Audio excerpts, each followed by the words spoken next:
Okay, welcome everyone to the parent information meeting that we are hosting tonight from LVUSD, Las Virgenes Unified School District. I'm Laura Kintz, I'm the Director of Elementary Education. And we have tonight our guests who are staff from Fulcrum Adventures. And they have co-created with us a new outdoor ed experience for our fifth graders in the 2022 spring of the school year. I'd like to introduce to you my right hand or knower of all, Leslie Timbers. Leslie, if you want to go ahead and give everyone a wave. Some of you have maybe emailed Leslie so far, or she's received your forms, and she's the one that takes care of all the paperwork and communicates with our sites, our school office managers, to handle all the paperwork and make sure that we have everything in place for all of our fifth graders so that we can all just enjoy a great experience with Fulcrum. So now I'd like to turn it over to Mackenzie Smith from Fulcrum Adventures, who will get us started on the program tonight. Awesome. Thank you so much, Laura. Hi, I'm Mackenzie. I'm with Fulcrum, as Laura mentioned. And we just first want to say thank you so much for carving out some time in the evening to be here tonight and hopefully get you all some good information, have a little bit of fun in the process, get your questions answered, and go from there. So I'm going to just leave that as my introduction and hand it off to the rest of our team. And Amira, you are next to me, so I'm going to call you out. Sweet. Thanks, Mackenzie. Hey, everybody. My name is Amira. I am so excited to see 173 participants on the call. That's an awesome turnout. We are so excited to share the amazing program we have set up for your students, for your fifth grade students this year, and so excited to be here. I'll pass it over to Chris. Thanks, Amir. What's up, everybody? I'm Chris. I'm our challenge course manager. I kind of manage the ropes courses on a day-to-day, and having been on a lot of these virtuals, it's really kind of reflective of what it looks like in our schools as well. We have like 90% of our cameras off and like maybe 10% on. What's up, little man? So I'm really excited to be here with you all and to talk about this program. We've been working really hard and we're really excited about it. So thank you for allowing us to have the opportunity to talk to you about it. And I'll send it over to Leo. Hi, everyone. Good evening. I'm Leo. I've been here at Fulcrum about 15 years, and I lead a lot of our youth programs and manage a lot of our staff development trainings. For those of you that maybe haven't heard of us, we've been here in Southern California for about 25 years. Our founder, Leslie Bourne, started the company through the Los Angeles Conservation Corps, doing trainings for Corps members, and she built her first ropes course in the Palisades, and we're still going 25 years later. So we're really excited to be doing some outdoor ed. I probably don't need to tell you this because you all have children, but it's one of those things that in the pandemic we are missing, and so are your kids. So to be able to get outside and play and learn in an outdoor environment is what our business is built around. But I know it's probably something that maybe a lot of our youth have been missing. So we're really excited to be partnering with you all and actually making it happen this spring. And you're going to hear from Mackenzie and a few others about the actual logistics of the program, and we'll take some Q&A for anybody that has some questions. However, we do want to first start out very quickly by just playing, because a lot of our work, actually most of our work, is rooted in play. We have a lot of very experiential disguised way of talking about social emotional learning and character development, all sorts of things through play. So if you're able to, I know some of you, like Chris said, even if your screen is off, you can participate. If you can just throw in the chat right now, if you're willing to, what you do for play. Do you have a favorite board game? Is it a sport? Do you hike? What is your form of play? And if you're willing to throw it in the chat, cook, that's awesome. Oh, that is not playful for me. Wine tasting, all right, Alexis. Nice, that's a form of play for sure. Lots of hikers. Yeah, ride horses, Emily, that's great. Bicycle riding, Nice. Oh, bananagrams. Celebrity. Fave, yes. Rummy Rummy cube. cube. I got a rummy cubes for Christmas. I'm so excited about it. Nice. Awesome. So as you Aggravation. Oh, Leo, can I interject one thing while absolutely.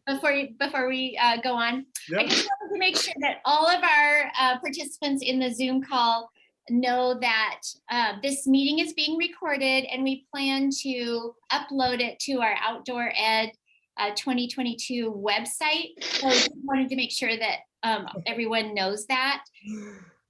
Okay, take it away. Yeah, there you go. I think so far we're PG-13 over there. Yeah, for sure. Yeah, so if you just take a look at all of those wonderful things that are in the chat, the things that we do for play, you can even just look at why we play. And one of them is to have fun. Others are to connect. Others are to actually learn. If you think about when you play board games with your children, the lessons that come out of that. I remember my mom said she stopped letting me win because she was teaching me bad habits. So at some point she had to beat me. and then I got to learn what it was like to not win. So if you just think about, the philosophy and the root of why we play, there's a lot of learning and a lot of reasons why we play. And so it's no different in a lot of our programs, even our educational programs, which there will be pieces of the week that are going to be highly educational in this program. It's going to be rooted a lot in playing and having fun and connecting. That it's going to be mostly experiential. So we'll get into a little bit of the details on that, but we're going to play just for a second. We have behind this screen, which we'll be showing very shortly, a bunch of virtual puppies. Okay, nothing like starting out. They always say when you start a presentation, a little attention getter. We got some puppies behind there, and these puppies will be racing for 20 seconds. And so we're going to give out a $25 gift card, for a $25 Amazon gift card, and we will email it to you right after the session. Here's all you have to do. You just have to guess correctly which number is going to win this puppy race. All right. Hopefully, my guess is many of you have spent hours on Zoom. I would argue this could be the most riveting 20 seconds you've ever spent on a Zoom call cheering on your puppy. But what you're going to do is find the chat now, pick a number 1 to 100. And if you get the correct puppy or closest to, we are going to email you a gift card. You got about 15 seconds to throw it in. And then we are going to unleash. These are virtual. I promise there's no, they are all treated very well. All right. If you haven't done it yet and you'd like to, you got about 10 seconds. Okay.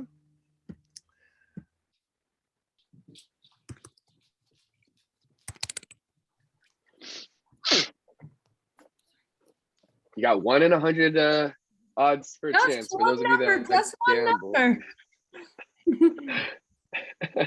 Berkovich family. Brad. Nice. I don't see anybody. Oh, we got doubled up. Langston and Arena. They both have 17. Nice.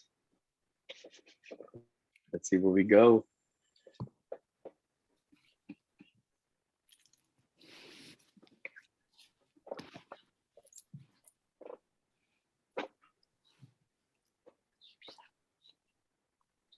Are you ready?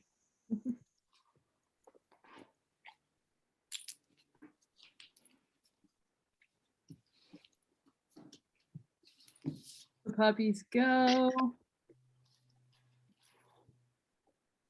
Number 100 is coming out the top, it looks like. 17.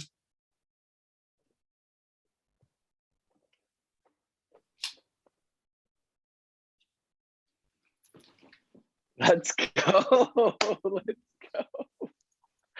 Right. It looks like Leo froze there. So 17, it looks like was our winner. I've got Karen Levin with 17.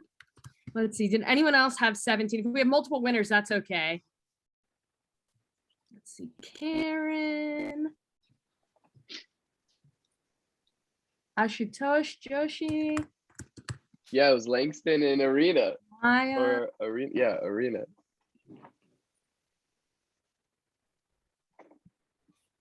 That's awesome.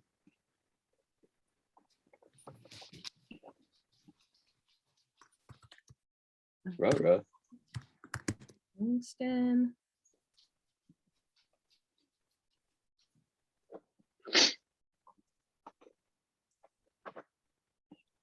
This is awesome.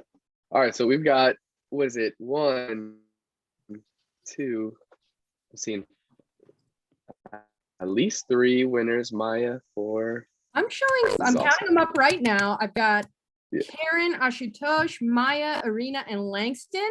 If y'all want to just DM me your email address, we'll send you your gift cards. Nice. And Mackenzie, I think we'll pass it back to you. Oh, it looks like Mackenzie is muted. She's currently muted. Able to unmute Mackenzie for us?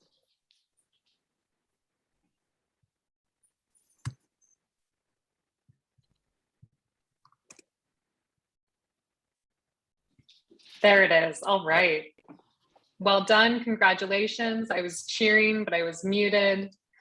So unfortunately it didn't come through. Well done. All right, we are going to shift gears a little bit here, and I am assuming that folks have received sort of or like an outline to this event, giving some details, some overview of what is going to be included. So if you've already seen that, awesome. If you haven't seen that, no problem. I'm going to pull it up here in just a second, and we're going to go through it sort of day by day and provide an overview of what those days are going to look like. And then, of course, if you have any questions, we're going to ask that you throw them into the chat. If we don't get to them right away, we are going to get to as many as possible before our session is over. Cool. All right.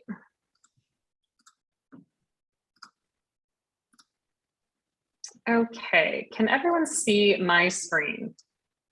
I have no way of knowing. If you cannot see my screen, go ahead and come off mute and yell at me. Looks like we can see it. Great. Every now and then I've been known to put up the wrong screen, so that is great.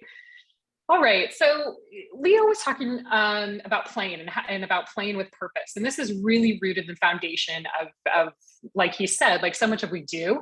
And this idea of playing with purpose, which I'm sure a lot of you are aware of, comes really from this guy named Carl Ronke, who sort of used the challenge course, these high element challenge courses, but really wanted to make them accessible to people that didn't have access to a high challenge course, and sort of converted them into using these same concepts that we would practice, whether it's trust, communication, consensus, collaboration, empowerment of others, support, all of these things, into what we would call ground-based initiatives. So we've taken this idea of playing with purpose and we've sort of molded it into a merged approach that we call our Climb On approach, which really focuses on communication, leadership, integrity, motivation, and belief, which belief oftentimes gets sort of transferred into the idea of empowerment of ourselves and empowerment of others, and also empowerment of the communities that we belong to. So we, over these few days of these programs, it's going to be a combination of some high element stuff. And when I say high element, that's really what we refer to as the challenge course or the ropes course, as well as some ground-based initiatives, all of these working on some of these core concepts that we've talked a lot about, and we've been working with Laura and Leslie to incorporate into this program. So as far as the structure goes, on day one, we are looking at this being an on-campus day. This is, we sort of broke down into 2 half days, except this first half day is going to be a little bit longer of a half day, and the Friday wrap-up will be a little bit shorter. So what we're going to do is we are going to hand out some supplies to the students that day. It's really just going to be a small notebook that they can carry around with them, and we'll ask them some prompts along the way. And this will help us steer what our reflection conversations are going to look like. This first day will include some activities as well that are isolated to their classrooms.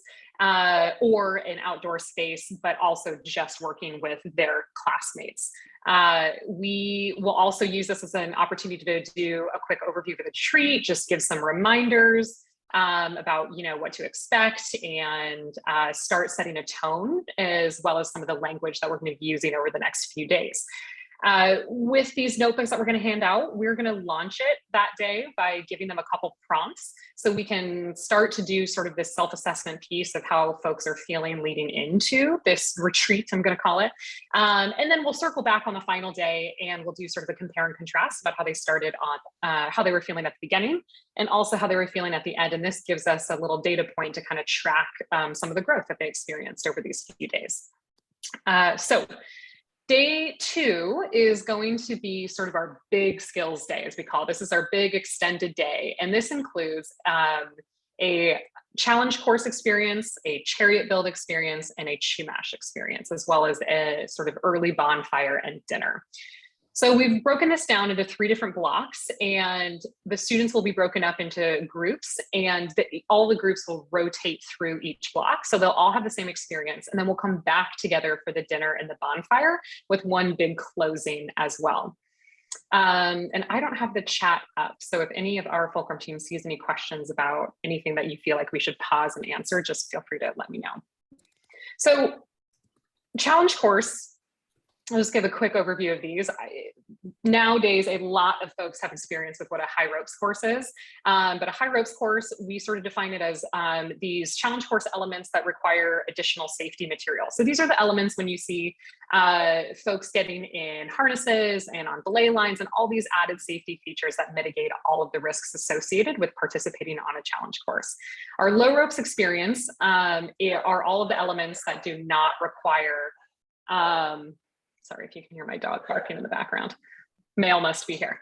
So the low ropes experience is all of the elements that they would participate in that do not require additional safety measures other than maybe a little bit of spotting here and there. So no harnesses, no ropes, anything like that. And really the 2 days following this big day are going to be a lot of what we would call low ropes. We also call them ground-based initiatives. This is a lot of that playing with purpose where that comes in. So when they're not doing that, we've also got sort of a Fulcrum signature here called the Chariot Build or the Car Build. And this is a pretty awesome activity in which groups get to work together to build a functional moving vehicle, we'll say. And they have a limited amount of supplies between cardboard and duct tape and some wheels and things like that. And their objective is to build something that is functional so that the car build can end with a car race. And it's super fun. And it is a fan favorite of all ages, and we also get to use it as a really great opportunity to incorporate a lot of these themes that we're working with. The Chumash experience is going to be, again, broken down into even smaller rotations that are going to include some overview of daily living and necklace making, tools and diet, crafts and mysticism, native plants, charcoal stone painting, and Chumash games. So we've got it broken down into these sort of 3 areas that will be the activity pieces of this Chumash experience, while we're also giving sort of an overview to kind of the history of the area. We're really excited about that. The bonfire is then going to be just right after dinner, give us an opportunity to, during dinner, give us an opportunity to put into use some of the skills that we've been practicing or that we will continue to practice over the 2 days following. So we'll get some more supplies that day as well too. All right, so again, big skills, some of the core ideas are empowerment and belief, leadership and communication, learning and commitment, motivation, and looking ahead. Challenge course, Chumash, bonfire. This is sort of a bigger one on the Chariot Build. So you can get kind of an example here of what some of these end up looking like. And the people get so into it of all ages. It becomes a really prideful experience and it's really awesome. Even if their vehicles fall apart immediately upon the race, the groups are still so proud of this thing that they created together, and it's a pretty cool experience. So that's going to be that is going to be the big extended day. Following the big extended day are going to be these 2, what we're calling park days. And basically what's happening is that we're splitting the group into 2 larger groups, while one of them goes and does some more science-based activities. The other one will go and do some more social emotional learning-based or playing with purpose-based activities. And then when we come back the following day, we'll swap so that everyone gets the same experience. So in the more science-based activities, it'll again be broken up into smaller groups and they'll rotate through all of the stations. And these are going to include some shelter building, some fire building, and a hike with a park ranger where, again, they'll get to use their notebooks with some prompts and things like that to keep them sort of, aware of their surroundings and be noticing the things around them. We're also going to incorporate this core ideas video where student groups will have an opportunity to talk about some of the good learning that they've had that incorporate some of the core ideas that they both take away from school curriculum, from this sort of new outdoor ed curriculum, how we combine the two, and we'll set them up with some prompts. They'll get to record it, and then we'll have sort of this tangible thing to walk away with at the end. When they're not doing the science-based stuff, we'll do the playing with purpose stuff. And I sort of have in here rotation 1, rotation 2, rotation 3.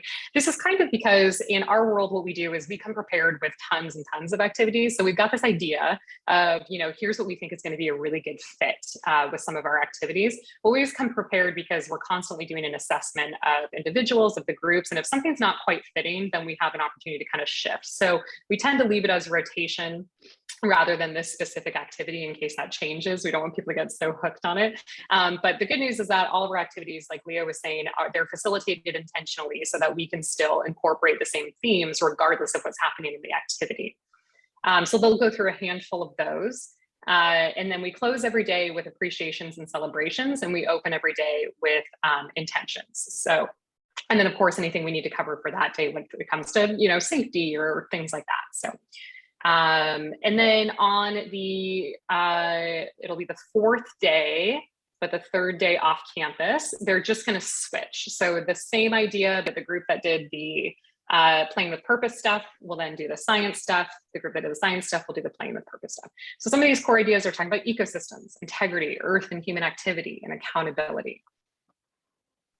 And then some of the core ideas here, we talk about our communication and building connections. With building connections, we also talk about deepening and strengthening connections, leadership and empowerment. And these are just some fun photos of stuff we do.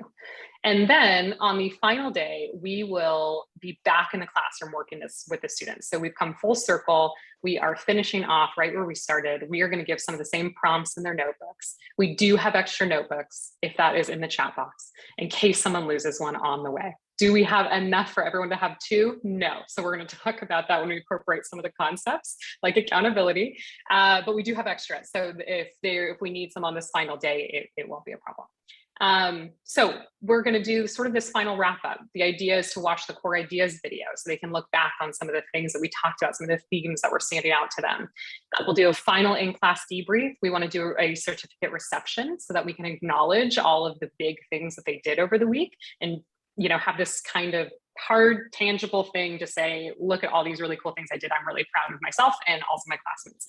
And then we'll do a final closing, and that will be that.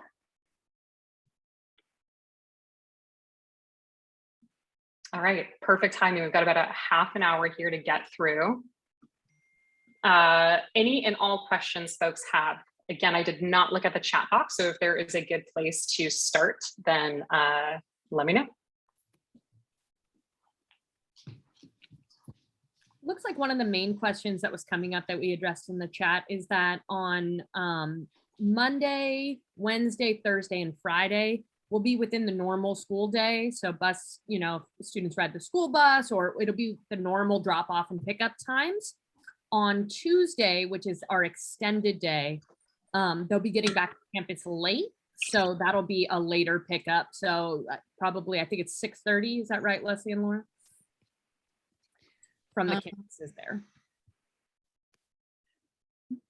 On Tuesday, is that what the bus is going to pick them up at Temescal Canyon at 5:30 p.m. And so they should be back to campus by about 6:30, Yep. between 6:15, 6:30 for pickup. Yep.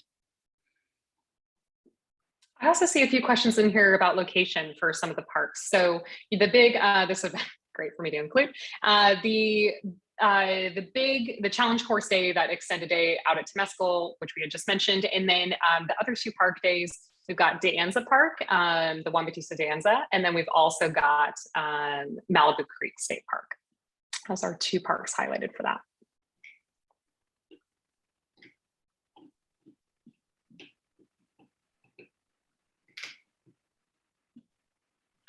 I see some questions in here about food.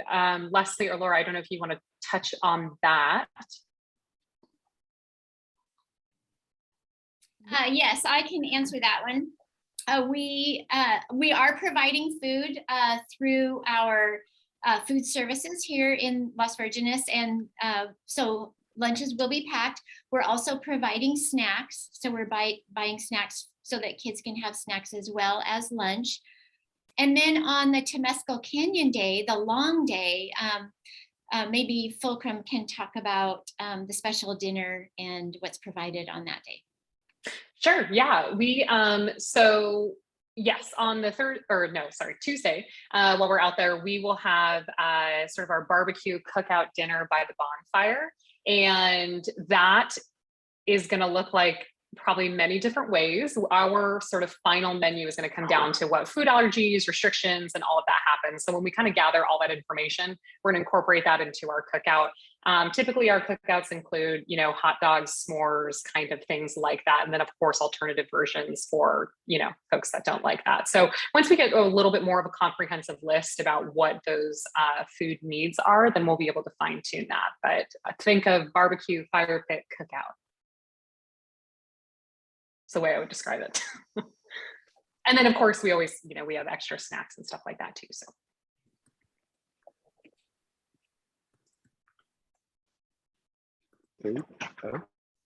Okay.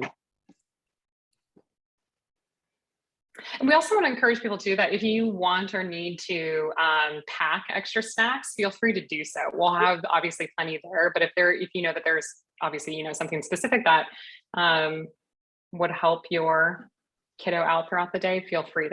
We personally don't have restrictions on that. So I should also chime in to ask Leslie or Laura if you have restrictions on that.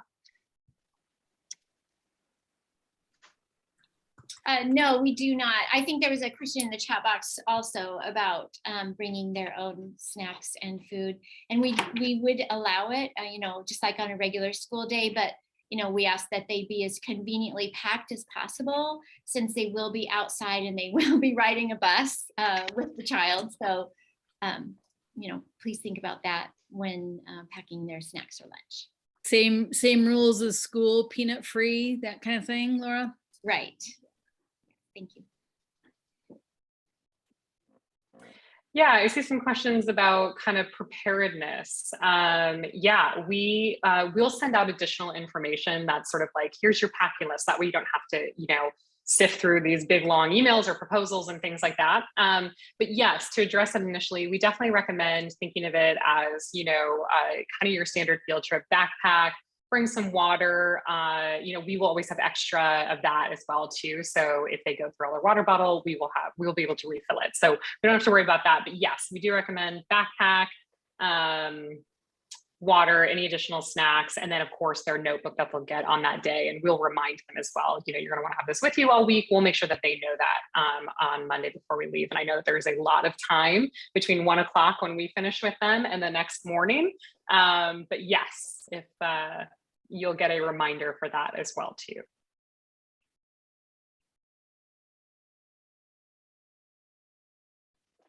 And let's see, sorry, just sifting through here.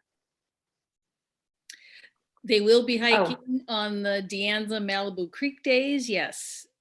You know, sturdy shoes. Yes.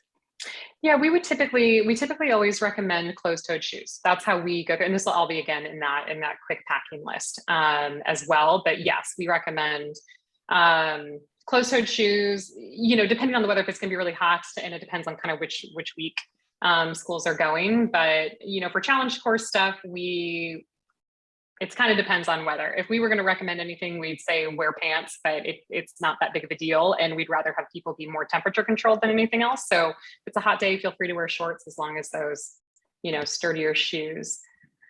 I saw a question about COVID in here. So let's chat about that. Yes, our Fulcrum staff is vaccinated and we will be outside the entire time. And our policies, typically, other than our internal policies, we typically adhere to what the client's policies are. So if masks are a policy at the time of the event, when we get there, knowing that things shift and will will likely shift and change before then absolutely we will adhere to whatever LV's policy is. And we have done this many times, and we are more than happy to do whatever we are supposed to be doing at that point. So yes, vaccine is sort of our bottom line, and then we take additional precautions after that, depending on what's needed.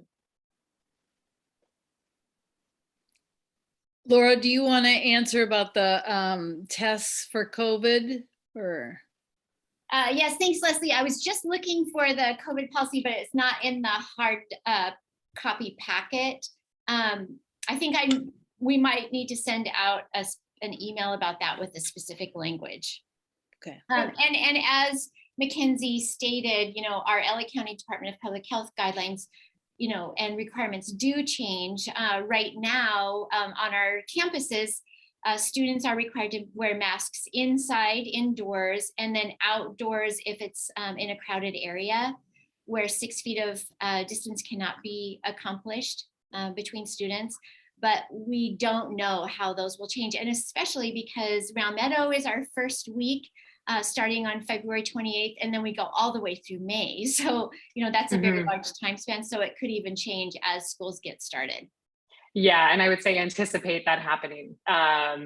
Anticipate that happening is what I would say. And then, and if other measures need to be put in place, we certainly work with a handful of districts that require testing right before our daily programs, and we work with a handful that don't. So again, we're here to adhere to whatever those policies are.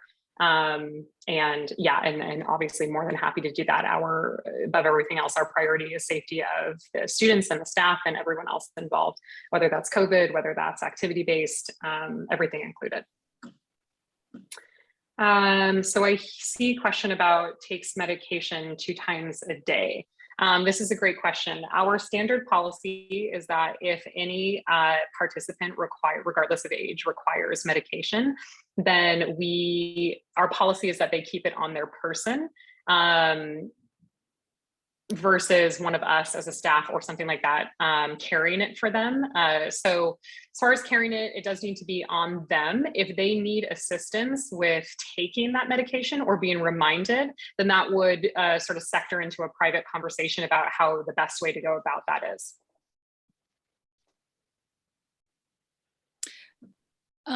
Do you want to, yeah, Laura, do you want? I also want to stress that in the registration packet, there is a medication form that must be filled out for any medications that students take while during the school day. So that would include Tuesday until 6:30 when the bus arrives back at school. And also we do have our own health clerks that are going to be with students offsite with Fulcrum. So, rest assured that your health clerks are aware of students' medication, and they will make sure that they get them. Yeah, so there's a whole schedule of when applications need to be in and when your child's medicine needs to, be turned into the school office so that the health clerk can bring it with her and administer it at the time. I think the only thing they can have on their person is an inhaler if they need one. Or any other fast-acting medication would be, as far as it goes with regard to challenge course stuff. If anyone requires fast-acting medication, then our request would be that they keep it on them and have it with them. If you have an extra, as someone that uses an inhaler, if you have an extra inhaler to send with them on that trip, I would recommend not having them take it out of the office, but that is just my personal opinion from experience with groups that we've worked for. We want to make sure that if that's their primary one and it needs to be on campus, then our recommendation would be to send them with an extra. And if they don't, I would say coordinate with Laura and Leslie about making that happen.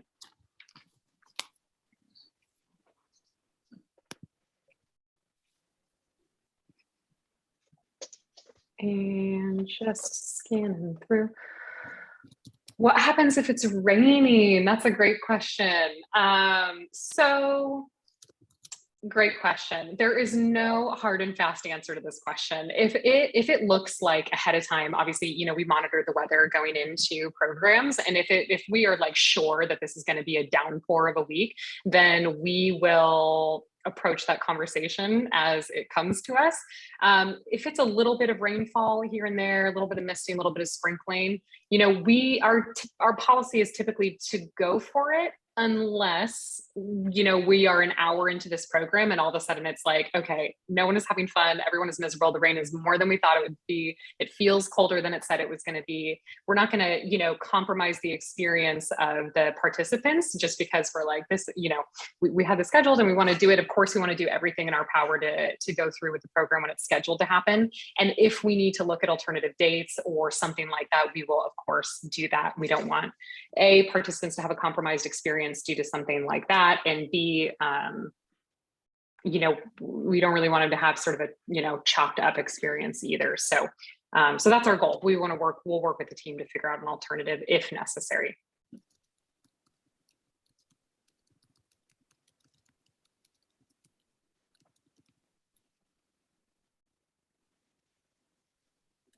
Scanning through. So Epipen is a good question. This is something that I would connect with the school about, and in the health, I think it's gonna be nurses, the health team that are out there. This is something that we would defer to them. It is not our policy in the state of California to be the one to administer an Epipen, but of course, actually I shouldn't say what I'm about to say. Connect with your school about the nursing team that's going to be out there to coordinate if your student requires an Epipen. Our recommendation is still please keep the fast-acting medication on them, so in a backpack, so that way we know if it's needed, it's on their person, and people don't have to go, if the nurse isn't right next to them at that moment, we don't have to go track them down or call them to get over all of those things. We want to obviously reduce the amount of time between incident and response. Can kids take their phones? That's also a great question. I mean, that feels to me, and again, Laura and Leslie, feel free to chime in. That feels to me like maybe more of a school policy than a Fulcrum policy. We're always encouraging if folks, if they want to take a photo or something like that, and their phone is the easiest way to do it. That's one angle to look at. And as far as the Fulcrum side is concerned, and again, Laura and Leslie, if you have a different policy for this program, then I will leave that up to you. We will adhere to whatever you decide on that. Thank you. Yes, phones, are not permitted during the school day, so they would not be permitted on the field trip. But students can bring one of those little disposable cameras, and also we will be taking photographs like at King Gillette. This in the same manner, we'll be taking photographs of all the students at the parks and sharing those with parents so that they can upload them. And then I think on Tuesday is the only day that we request students not take pictures, because that's during the high elements day. Is that correct, Mackenzie? Yes, our, which of course always doubles as the day that everyone wants to take pictures.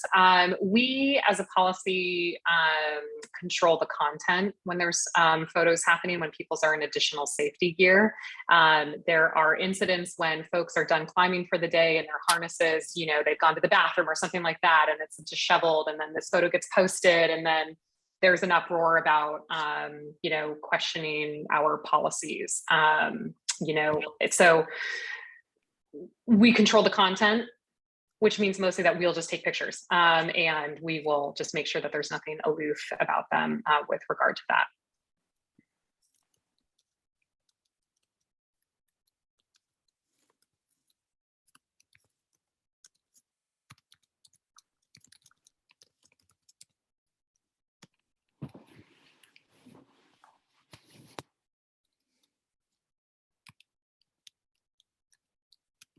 I think there's a question about high school counselors. High school counselors are a really important part of the program. And yes, we have been in interviews with high school students who have applied to be counselors.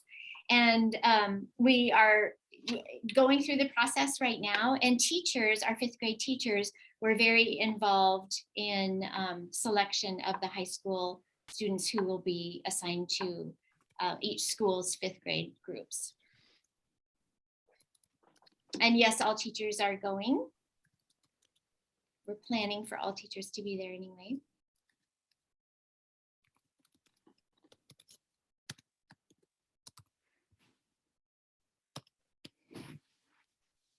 Okay, and then Laura and Leslie, I'm going to hand a question over to you because it has popped up a couple times here, and it is a question about mandatory attendance for this program. Thanks. Yeah, thanks for turning that over to me. So in the past, we'll handle it in a similar fashion to the way we've handled it in the past when it was overnight. And that is, of course, we want all of our students to participate. It's going to be, so valuable for them in so many ways, in social emotional learning, leadership, science, health, socially, for many reasons. And so I would say, if you have concerns, please speak to your school site counselor about the concerns that you have regarding your child not wanting to attend. And I really think that Fulcrum and our teachers are going to make it a great experience for every single child. Awesome. I think there was a question about price too. 2 years ago, the price for the overnight field trip was $450 for the week. And so, with rising costs, we are estimating it would have been about $525 or $550. But what we did was we put together a program that we felt was the best of both. So this new element with the leadership with Fulcrum and the high elements course, plus all the science learning and the nature and the hiking and Chumash Native American daily life learning. And so the cost is basically buses, Fulcrum staff, overtime for teachers when they are on the late day, training, and so on. And one thing I want to address, because it sometimes snowballs into additional questions, is there were a couple questions regarding the challenge course safety, and I would love to address that real quick. So usually this comes with just a teeny bit about my background and what that is. I used to work for the Association for Challenge Course Technology, and this is our standards writing body in our industry, and it's a national standards writing body, and it also is accredited by ANSI. So it's the one that we utilize, but it is important to acknowledge there are a couple other smaller standards writing bodies. They're just not as well recognized in court. So this also goes into Canada and some other places in Europe as well too. And so I used to work for the standards writing body as a professional trainer for certification, and I'm in a small handful of people that do that. So my job is to train and assess and certify challenge course practitioners. And I did that for many, many years until I started hanging out with Fulcrum. And so my point is, yay, I've got extensive knowledge of these standards, their standards writing body, and what qualifies the minimum requirements. I've written standards, I've approved them, I've been in that process. So I've got a deep understanding of what it means to meet the minimum requirements for practitioners to operate a challenge course facility. The way that it breaks down is that there are many, many aspects that go into how we mitigate the inherent and foreseeable risks on a challenge course, like anything that has a perceived high risk. So first and foremost, when it comes to the staff go through, they exceed the minimum level of training. This is a Fulcrum policy. This is not a blanket industry best practice policy. I mean, it's best practice, but it's not common. Fulcrum exceeds the amount of hours received to meet their qualifications, and they also do it more frequently. So the three qualifications you can have are a practitioner level 1, a practitioner level 2, and a challenge course manager. It is only required to have a single level 2 on your site during hours of operation.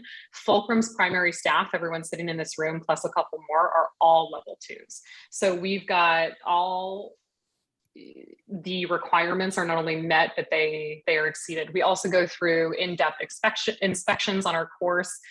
There's a handful that you have to go through every single year. Fulcrum goes through all of these. We also have to do a daily inspection, or it's not a daily inspection anymore, but it's a pre-use inspection. So we have to inspect all of the elements in the gear before every operational day. So when we go set up for a day, we're out there hours before the participants ever get there, because we're checking every single harness, every single helmet, every single piece of the structure that we can get our hands on. So there is extensive inspections, extensive training, and a lot of experience in the room. And I'm happy to talk more about, like, hey, what does that mean when you say extensive training? I'm happy to talk about what is included in that. I'm sure the Fulcrum staff in here they've heard me talk about this so many times, so they'll use this as their mini map while I keep going. But if there's any additional, cool, I just want to make sure. Questions about that, I'm happy to answer. I know this, a lot of times people have this narrative around challenge course where they think of like challenge course, summer camp, things like that. And the type of training that goes into that, it's a little bit different. So.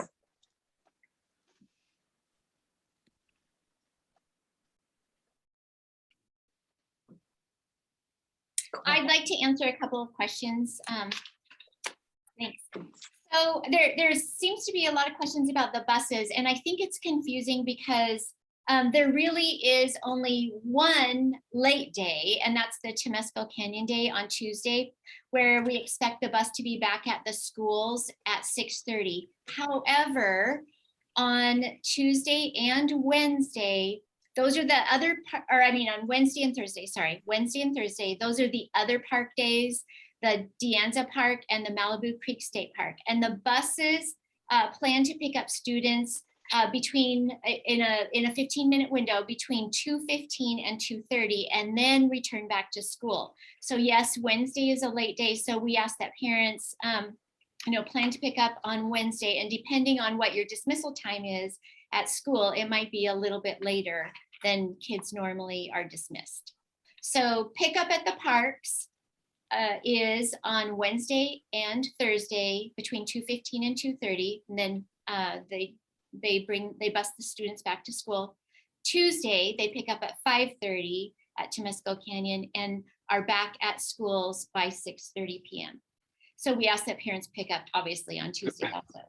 So the registration, there was a question about registration, and I wanted to address that because we are really excited that we have put all the registration documents online on the Outdoor Ed website that was shared with you yesterday. However, we do know it's a little confusing because there are some forms that need to be signed and returned to the school office. So the forms that need to be signed you'll automatically get an email when you go through and register your child online using that form. When you answer certain questions, it will notify the system to send you an email with that form so that you can sign it and then bring the whole packet of signed forms to the school office. We know not everyone has a printer at home though. So if that is, if you're unable to print them at home, you are welcome to pick up an entire registration packet at your school office. And Mrs. Timbers here has made sure that all of our school sites have those packets. And they can hand them out, and then you simply fill them out, return them back to the site. And then once you return them to the school site, they have a copy, they keep a copy there, and then they also make a copy and send it to the district office. So we have a copy of all the forms as well. So I hope that clears things up. Sorry to interrupt you, Laura. The website also gives you an option to download a PDF or save a PDF of what you filled out on the form. A lot of parents today have been sending me a copy of that PDF, and I will just print that out for you and save it. You could do it that way too. Either way. Oh, the other thing, there is a question about this meeting, and we are recording it. I think I said it a couple times at the beginning, but we will upload it to the site. So if any of your friends have missed this meeting, they can either come on the 27th from 6 o'clock to 7 o'clock, same Zoom meeting address, but they can also just view this recording on that website. It should be uploaded tomorrow.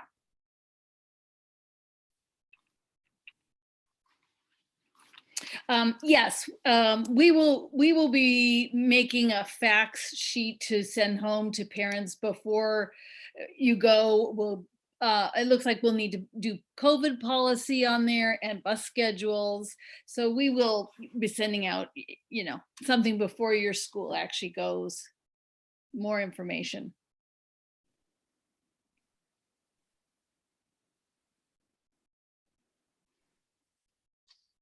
So I'm seeing a handful of more COVID testing questions come in. And my question for Laura and Leslie here is that, are there any policies that you have in place currently that exist within LV district that require testing prior to being on campus, or weekly testing, or are there any testing requirements that currently exist? So Leslie, were you able to pull up that policy with the? I have the response from you today about testing on Sunday nights. Do you want me to read that? Sure. Okay. Proof of a negative rapid test taken on Sunday evening or Monday morning prior to the first day of outdoor ed would be acceptable.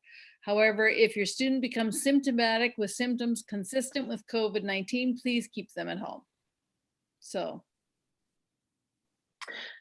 Which would be consistent with our internal policy as well too. And since we're having this conversation and kind of, new thoughts are coming in, we are happy to, if we're sending out, when we send out additional information, we can include our COVID policy in there as well too.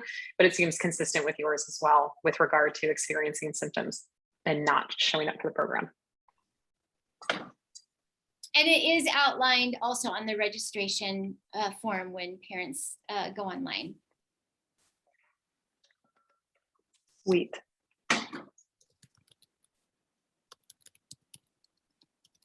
We're tested between different schools. I see that from Lauren.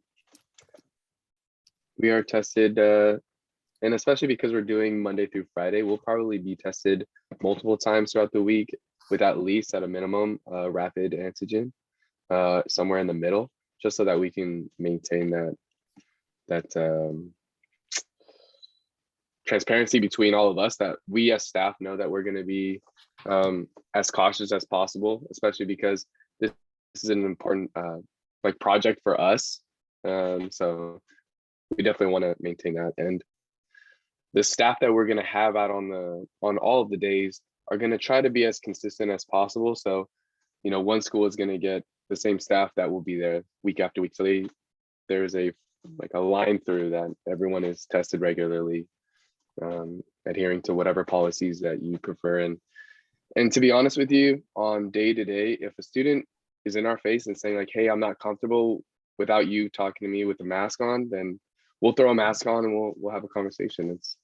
These are really fun days. I feel like it's a little tense right now, but all these programs are amazing, and I really enjoy working with kids, and so do all of the staff that are out there these days. And I know there's a lot of questions about like, will my child get to pick their friends on their buses and things like that. We do our best to try to make sure that everyone kind of gets along. We don't say you have to be friends with everyone, but we do say you have to be friendly. So everyone's going to try to have the best time possible. I think the teachers have the agenda in terms of like how they're going to choose the groupings, but they will see each other throughout the day, throughout the experience on a day-to-day basis. Yeah, and to echo that, there will be in passing, I shouldn't say will be, there will be potentially an opportunity, depending on what's happening with COVID, at that point, to see people outside of just the small groups that they're working in for that day. So once they are isolated to their small groups, again, pending COVID policies at that time, it's not like they will just be, isolated the entire day or the entire experience. So that there will be an opportunity for that, in passing. I want to also just make sure that parents know that on the bus, when kids ride the buses from the school to the park and then back to school, they do need to wear masks on the buses. That's the one requirement that I'm sure probably won't change. And the one sentiment too, not the one that Chris was mentioning, they were all important, but the one that I would like to echo is about the level of comfort and level of participation for everyone on board. Regardless of who is there, the students are our client that day. And so our responsibility and what is required of our, as part of our certification, is to uphold the client's emotional, mental, and physical safety at all points of the day. And of course, with COVID, that has sparked some new things, right? And especially with, you can imagine all things, even things that show up with being close to other people, even if it's we've got it 6 feet measured out, and it doesn't feel like it's 6 feet. So we set a tone that encourages anyone to let us know if they're feeling uncomfortable at any point. We practice the challenge by choice philosophy, not a one more step philosophy. And so we will make that very, very clear to them at any point if you have a request or if there's something that would make you feel more comfortable or whatever. And then we talk about it as a team and we make it happen. So just because we say hey, we don't require this necessarily, it doesn't mean that we won't do it if it's making folks more comfortable and it helps them participate at a higher level of engagement in the activities. Totally. Hey, Laura, and I know that we have got to wrap up here. We're at 7:01. I just want a question about volunteers. If parents wanted to volunteer, is that an option or are we set in the number of folks that can or are there? Yeah, so thanks. That's a great question. We do not want parents to volunteer. We want this to be an experience like it was in the past at King Gillette, where students develop independence and they are, fully present with the high school counselors, with the Fulcrum staff, with their own teachers, and with their friends. And so we really, want them to develop this independence without their parents volunteering. We love our parent volunteers, by the way. I just want to say that. And of course, we couldn't do what we do at schools without our parent volunteers, but for this experience, we do not accept parent volunteers, but thank you for offering. Cool. So know that there is going to be an opportunity for all of the questions to get answered. Know that there is going to be more information coming your way, specifically regarding questions around food and stuff like that. As soon as we gain a little bit more information, we'll have our menu more dialed in, and then we can also touch base with folks that might say, hey, I need something outside of this for my kids. So don't worry. We will get everything answered and you will receive all of the documentation and information necessary that addresses that. And we are also here and open, our team, I know LV's team, we are here and open to help answer any questions. So if anything that you heard specifically to the Fulcrum program tonight during this, that you're I really want to get some more information about that, feel free to reach out to us. Let us know. Feel free to reach out to Leslie and Laura. They'll connect you with us. No question is too small. Our goal is to make sure that you feel competent and confident about the experience that your kids are going to go have. So don't hesitate.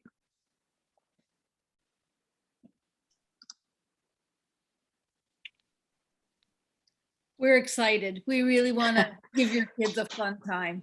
We are excited to do this. Yeah, I just want to say that we want to, kind of respect your kids and your students as those people, but also we treat them as family. Anytime we have people come out to the courses or on these programs, we are trying to be another person for them to lean on and listen to, because they're going to be going through things that might be challenging them. And so we treat them like family, because that's who we see when we're working with these people. Like, that could be my little brother, that could be me, that could be my little sister, and I could be the person that they needed when I was a little kid, you know. So we just want to be those people for your students. So thanks so much for giving us an opportunity to do that. And I think you'll be surprised when they come home how stoked they might be. And if they're not stoked, then that was on me, and I'll own that for sure. But And it was definitely Chris. No one else in this room. Just kidding. yeah. All right. Well, Laura and Leslie, unless you have anything else, we just want to say thank you again so much for being here. Thanks for letting us come into this space and occupy it for a little bit. We really appreciate it. Yes, Yeah, thanks ladies. everyone. Have a great night. Thank you. Thank you. We'll see you soon. Bye. Cheers. Cheers. 180 people. That was an amazing thing. Thank you so much, everyone, as you start to trickle out. Take care. Yeah, lots of appreciation in the chat box. That's really nice. Thank you. Yeah, that's awesome.